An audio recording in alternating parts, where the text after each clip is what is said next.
there, I'm Subha, a career growth coach, and this is season 5 of Small Talk with Raincraft with. I'm Hasita. I'm a marketing consultant at Motley Crue, and I'm so excited. Are we at season 5 already? Can you believe it? Please do look us up and catch earlier episodes too, but let's get on with this one. Hasita, I'm wondering if you're free kind of maybe Monday, Wednesday, Friday. Yeah, 3 times a week should be good. Okay. What for? So I'm going to come to your office and have a cup of coffee with you and then come back to my office. That's about it. Yeah, I'm sure you mean well, but why? Because I'm feeling very left out of this new trend of what they're calling coffee badging. And I've been reading about how, because companies are maybe requesting that employees come to work more often, employees are turning up, saying hello to colleagues, having a nice cup of coffee, collecting their kind of badge of approval for turning up, and then heading back home. So I want to do that too. Let's do it. And let's be part of this new workplace jargon that's crept in after quiet quitting. And what was the next one? There was the great resignation, then there was the great rejoining, right? Something like that. Something like that. Yeah, Yeah. yeah, yeah. Yeah. So it's uh, it's really something that everyone is talking about because it's kind of like a bit of a sore point right now that Hmm. this return to office mandates are just increasing by the day, right? I mean, Hmm. TCS, probably one of the largest IT employers, is going from like twice a week to thrice a week to saying everybody return to your home city and land up in your home base office, which is feeling like But a huge task because so many people have reorganized their lives in this, whatever we were calling as, to throw one more jargon, new normal and all that. I'm just thinking though, being sore for whom? Is it the companies that are requesting with great emphasis that are feeling sore about not having people come back? Or is it the people who are feeling the pressure of again having to change their lifestyles in 3, 4 years? Or is it both? And if no one's happy, then why are we even doing this? Yeah, good point. See, I think from the employee side, clearly family dynamics have changed, work schedules have been realigned, the kind of childcare, elder care, and how you've managed just basic cost of living by moving to a smaller town or your hometown. All of that has made significant changes in, let's say, a working couple's life, right? We Yeah. know of a good friend and his wife who moved from very nuclear family existence in Bangalore to Kanpur, and with parents, much more of extended family, able to do more work, spend more time with kids and elders, and has now Yeah. decided I can just permanently stay here. Which is a very fair conclusion to come to. Yeah. So I think from an employee side, the main thing is that perhaps their life has already got, I mean, there was an upheaval, and then you've settled into a different reorganized schedule, which has been Hmm. working okay. And one of the things that organizations have been thankful for is that in this entire kind of few years of chaos, work has always continued to happen. Yeah. But I'm just thinking how many people's lives have changed so significantly. Like, I'm just thinking you and I both run our own thing and work remotely anyway. But we are still here in the same city where we were before and during the pandemic. And so I'm just statistically, let's say, even from an employment standpoint, how many people's lives have been so significantly changed in the context of how they work? I think a lot of people left bigger cities because if you're anyway alone or a nuclear setup, then why spend so much and pay heavy rentals and work from home in Bangalore or Bombay or Delhi if you had Hmm. another option? It may not even be about spending less, but it may be that I'm willing to also spend more but enjoy this flexibility. Like Yeah. I was Yeah. looking for a weekend getaway, and almost every ad or every write up that I saw for a location it talked about how you could also do a workcation there. You could rent it for Right. 3 weeks, 1 month, longer periods, and just work from there. So maybe it was Hmm. also about, hey, let me organize myself the way I enjoy it also. Yeah, actually, that I can empathize with and also resonate with a lot because, say, for example, families with children or caregiving responsibility, it's easier when you're present, right, Mm, physically. And for a long time, I think it was not even imaginable for a lot of us to say, I might be able to work from home. But now we can imagine it, we have lived through it. So, why are we really kind of changing it? I think there's also some probably amount of frustration from the fact that if you remember, Subha, as soon as the lockdown hit, the very next day we were just working from home. mm, Processes and systems and how we do it, all of that happened later. But the fact is that the first thing we showed up for was working. correct. Right. So when we've reiterated that commitment to that extent, maybe it feels like a decision that's been imposed on us without our contribution to it in any way. Yeah. That's why I'm saying, like, this entire period of turmoil, no company has really complained that productivity was an issue. On the other hand, everybody Yeah. was happy with the increased productivity. And so, if you've taken a bit of advantage of all of that and we have made sure that the ship is sailing smoothly, just cut us Hmm. some slack and believe that we will continue to do the good work, no?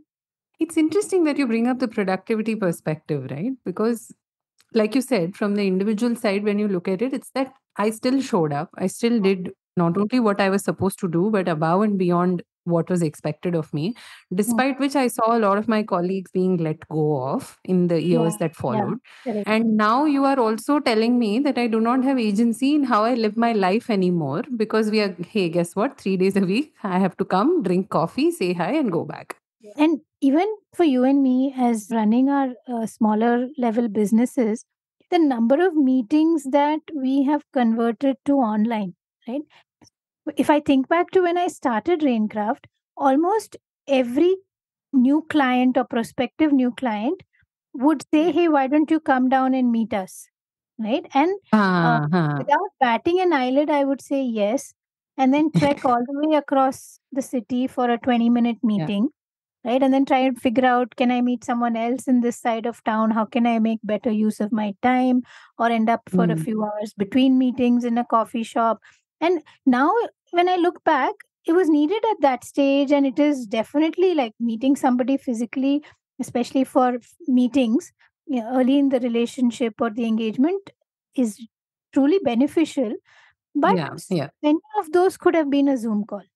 So true. Which is why I'm also thinking, what is the company perspective here? Because it's an infrastructure expense, right? You have to rent out a space, you have to potentially provide transportation to a bunch of people. Then there's the coffees that they're coming to drink, and the lunches, and the air conditioning, and whatever you can think of. So, really, what is the benefit to that cost?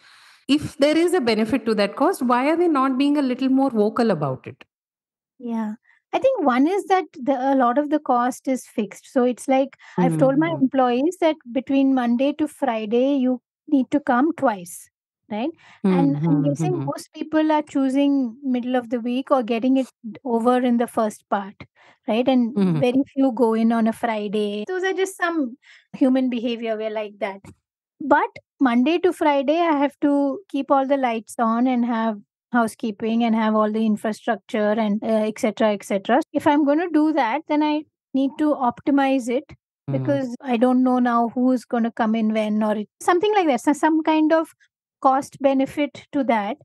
All of these larger tech companies from a Bangalore perspective who are calling in people, they also have a very large supplier network, right? People who are Mm-hmm. supplying the canteens, who are supplying cabs and buses for pickup and other things. All of them must be definitely lobbying to say, hey, let's get back to full strength. What's Yeah, stopping you? yeah, no, makes sense.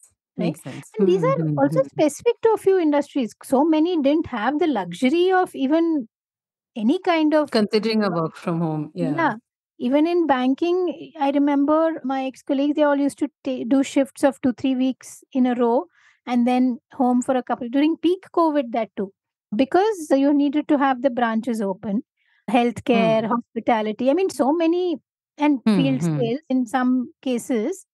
You didn't get this kind of luxury. Yeah, yeah, that's true, right? Because you don't want, see, what's happening also is that person who's now being forced to go to work and didn't want to in the first place is going, is interacting, is having whatever it is that they're having and coming back and is feeling like they've had a productive day on average, Mm, when in fact, probably you're losing those 2 days of mm, productivity. And I'm sure engagement is going to be the next thing to follow in those instances, because we are not meant to operate like that, no, to say that Monday to Wednesday my job description is to go show my face and come back. Like, that's not a mm. motivator for a lot of people. Yeah, Even coming from a good place and saying I'm very loyal to this company, still if you made me come twice a week for no reason, yeah. how long am I going to last? So is it counterproductive, and how do we solve for something like that? I think you've asked the right question. Like, if I'm coming for no reason, and I think that's what needs to be answered. Like, why are they coming? Hmm. Right? Hmm. So, if you're going to not look into it at all and say, I'm mandating return to work and I don't really care, that's then you have to face the repercussions of that. But if Hmm. organizations and the leaders and the managers could say, hey, okay, let me truly embrace flexibility where I can afford to give that flexibility, right? Right. What would that Hmm. look like? Then, as a manager or as a leader, I will have to say, hey, why am I bringing this person in? And Hmm. when they do come in, how can I make that day more useful for them and me, right? Right. Because if that day is going to look and feel exactly like the day they spent at home, then clearly we're not meeting any objective here, Hmm. right? I've got a cousin who says she has to go thrice a week despite having a small baby at home to meet no one because her team and her manager are in the US. Yeah. Which There is are even worse. managers. Like, the blanket application of that policy can go wrong in so many different ways. Yeah. Correct. Then there is a friend who's a manager was saying he goes to a certain location because their office has multiple buildings across the city. He goes to a certain building which is the closest to his home, and his team members go to different buildings closer to their home. So again, they're not physically Hmm. meeting as a team. Kind of. Yeah. Yeah. Yeah. So that True. same teams meeting they're doing instead of home from office. So I think the first is to sit down and say, okay, we want to see how much of this we can embrace, right? Let's have some conversation saying what is the kind of work we do. In this, how much of it is brainstorming that will benefit us sitting face to face in a room? Because see, Hmm. all said and done, we also know like if when we do sit together, we get more done, We and seem to come up with more ideas, and yeah, absolutely. Hmm.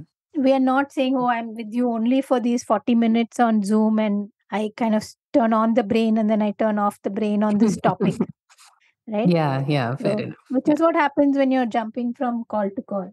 So, firstly, I think managers and have to think about what does embracing flexibility look like, and if how far on that scale am I willing to move? So, what all Hmm. am I okay with? So if there are young moms or new hire, let's say new hires, I want them in because I want them to Hmm. meet people. I want them to know how the system works, right? Yeah. But Yeah. those who have other restrictions, constraints, if I can allow for it, and and also I think being okay with I can't now always have one rule fits all. Yeah. And what I'm also hearing is to diffuse that responsibility to the manager level. Hmm. You've made an organization level decision, but let each individual manager be in charge of how they want to enforce that decision. Yeah. Otherwise, you're leaving the manager with no choice but to say, hey, new mom, you've got to come. I mean, women in the workforce is a problem that is big enough already, and we don't need to add to it. Worsen it, hopefully, We're with, making yeah, more and more yeah. women drop off because of such rigid So rules, true. right? So I think Mhm. one is that, to see what are we really looking for when we say we want people to come back, and then communicating better, listening. Okay, what do you want? What is today holding you back, or what would be better for you from a structure perspective? An employee may also say that if I'm turning up Monday, Wednesday, Friday, then maybe my manager also turns up Monday, Wednesday, Friday. Then at least there's some point. Yeah, genuinely, right? Yeah, yeah. Or at least we do Monday, Wednesday, and we decide what to do about the Friday, which is, I think, also it's a transition level teething problem, is how I'm perceiving it as well. Maybe another 2, 3 months, some companies at least will realize that yes, we have mandated something, but it's not a uniform something that now we can go about Yeah. imposing everywhere. And small SMEs and startups can really benefit by saying, okay, as a team, what do we really need? Maybe we're too Mm. small to allow this now. We Yeah, yeah. somehow manage through it, but we would be Mm. so much more nimble and able to put out so much more if all of us sat in a room for 4 5 hours a day at least. And So I this think is maybe that agility is harder to quantify, but maybe all it needs is to look at it for a month, especially for startups. And I completely get where you're coming from, because a lot of problems are being solved on the fly and there may not be oh, documentation and processes for everything.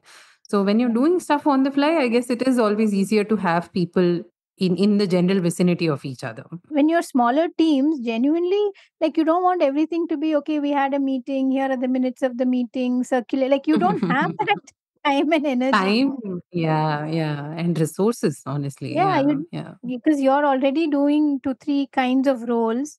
You don't Hmm. have that bandwidth to do it. So it makes sense that okay, we all come in and knowing that there is a bit of work, personal life that has creeped into everybody's work life in terms of scheduling, Hmm. that we are doing less work. We say, okay, Fridays, everybody take a call. Would love to have you in. Hmm. Can't, then that's understood. That's not a day where Hmm. we're expecting 100% in office, right? Right, fair enough. Yeah, yeah. Most importantly, we by now, for your own business function, organization, the kind of work you do, figure out how to measure outcomes. Yeah. So all of us know, like if like your writers who are remote, if every day they have written X for you and turned it in, then you don't really care The where this. parameters met. Yeah, for me, it's Yeah, honestly after that, I'm like, please go live your lives. And this yeah, is something we've spoken about as well. Again, in the context of engagement, I'm just thinking, where does the individual responsibility come into all of yeah, this? yeah. Right? Because yes, we have all had to face circumstances which are tough and we've reacted to it in ways that felt right at the time. But Mm. finally, our careers are still ours, right? So, what choices can we intentionally make in these contexts, which might firstly serve us better and also end up serving that career that we want to build for ourselves finally? Yeah, I remember even before the pandemic, I was working and advising for a friend who runs a law firm and had team members in different locations. And we were talking to the team and saying, hey, it's also on you. Maybe on Monday to say, hey, I'm sitting in this location tracking these cases because they're going to court, waiting for dockets, etc. Mhm. This is what I expect are the 4 5 things that I will get done this week, and then by Mhm. Thursday, send an update saying this is where we are on those. And Mhm. anything which is a red flag, flag it either immediately or say by Wednesday saying, hey, it's not really going as per plan. These are the Yeah, few things. yeah. So the supervisor, manager, founder sitting somewhere is not feeling the pinch of this remote. They're Mhm, mhm, doing, mhm. and, Because and they they have to know. do this for 10 people, no? Correct, correct. And Finally. so don't make Yeah. them ask 10 people. Perfectly logical way of going about it also, no? To say, this is what I'm taking charge of. And do it from a place of genuinely, I think, adding that value. We all Hmm. have that perspective on our organizations. It's not that we don't. We Yeah. just need to maybe put our hand up and say, that, yeah, this is what I'm able to own. And honestly, there's some relief in that. Even if you don't show up on a certain day, you still know that this person is dependable. It gives everybody comfort. I think if we look at the three things that we have talked about, one is if I embrace flexibility because the rules of the game have changed and this is where we're heading to as a world, Mhm. then what does that look like? Secondly, communicating, listening, asking the questions, what's working for you, what's not, what do you want from me as your manager, etc. Yeah. And thirdly, being very clear in both directions on what the goals and outcomes and progress is. I think all of it Mhm. seems to come down to just very, very intentional, positive listening and asking and telling, Yeah. Honestly, right? what I'm taking away here also, Subha, is that maybe there were certain circumstances that were imposed and we didn't have a lot of choice in how we can go about that. But now that we do to a large extent at the systems level and the people level, how can Mm. we make this a positive shift in the Mm. workplace? And Yeah, definitely a more inclusive shift. I think it's time. it's definitely time. A lot of things have changed, and even in terms of the way we're working, communication tools, there's just so much that there's been a shift on. And it's a Mm, pity to not embrace some of those opportunities and create newer and newer ways of work, right? so true. Yeah, yeah. But I'm still coming for coffee. Bye. Please do remember to share, subscribe, follow, and do leave us a nice rating or review. It really helps us move up the charts and reach more and more small talkers. Bye.